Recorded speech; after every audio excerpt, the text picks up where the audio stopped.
ልጆችዬ እናንተ በትርፍ ጊዜያችሁ ምን አይነት የፈጠራ ስራ ሞክራችሁ ታውቃላችሁ? ምን ሰርታችሁ ወይንም ደግሞ ምን መስራት ትፈልጋላችሁ ልጆችዬ? መልካም ልጆችዬ ለዛሬ የኔ ምርጫ ዝግጅታችን አስፋልት ለመስራት የሚያገለግል መኪና ከሰራ ልጅ ጋር ቆይታ አድርገናል ልጆችዬ።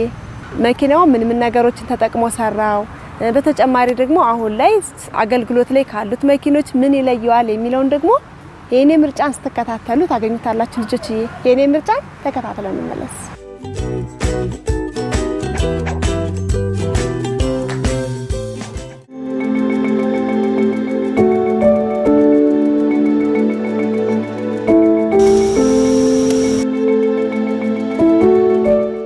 ስሜ እንግዲህ አንዋር ሙስጠፋ ይባላል። የመጣሁት ጠይማ አንደኛና መካከለኛ ደረጃ ትምህርት ቤት ነው። እኔ እንግዲህ አሁን ይዤላችሁ የቀረብኩት አስፋልት የሚሰራ ማሽን ነው።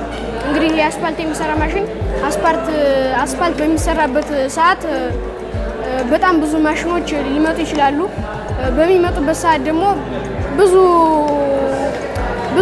ብዙ ገንዘብ ሊያወጡበት ይችላሉ። ይሄ ግን ሁሉን አስፋልት የሚሰራ ማሽኑን ሁሉን አንድ ላይ አጠቃሎ የሚይዝ ነው።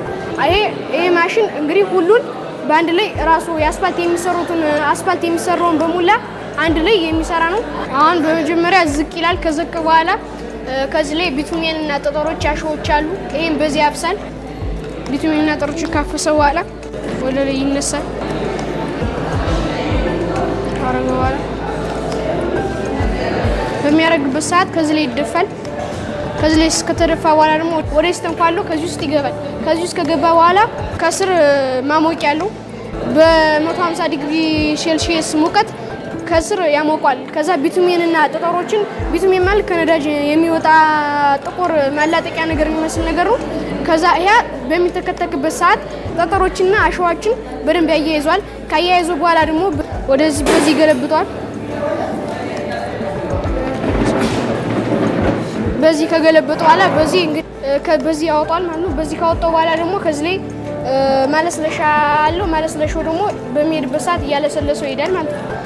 ይሄን ለመስራት ደግሞ የተጠቀምኩበት ቁሳቁስ እንግዲህ ካርቶን፣ ስሪንጅ፣ የስሪንጅ ብልኮስ ቱቦ እና ሶላር ሲስተም፣ ባትሪ፣ ሪሞት ኮንትሮል፣ ዲናሞ፣ ጥርስ እና ጎማ፣ ሌላ ደግሞ ቦርድ ነው።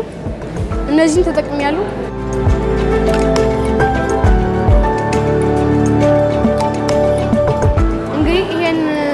ለመስራት የወሰደብኝ ጊዜ 8 ወር ነው። 8 ወር ወስዶብኛል። ያገዘኝ እንግዲህ መምህራኖች ያግዘውኛል፣ ጓደኞችም ያግዘውኛል።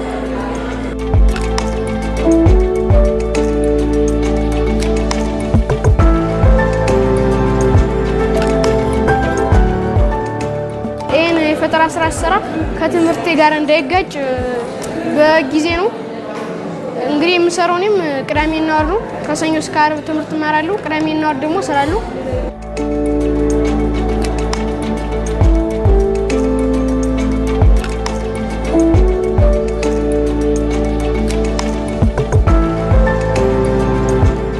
ይህን የፈጠራ ስራዬን አሳድጌ አምርቼ ኢትዮጵያ ላይ አምርቼ በተለያዩ ሀገራት የኢትዮጵያ ምርት እንዲጠቀሙ ማድረግ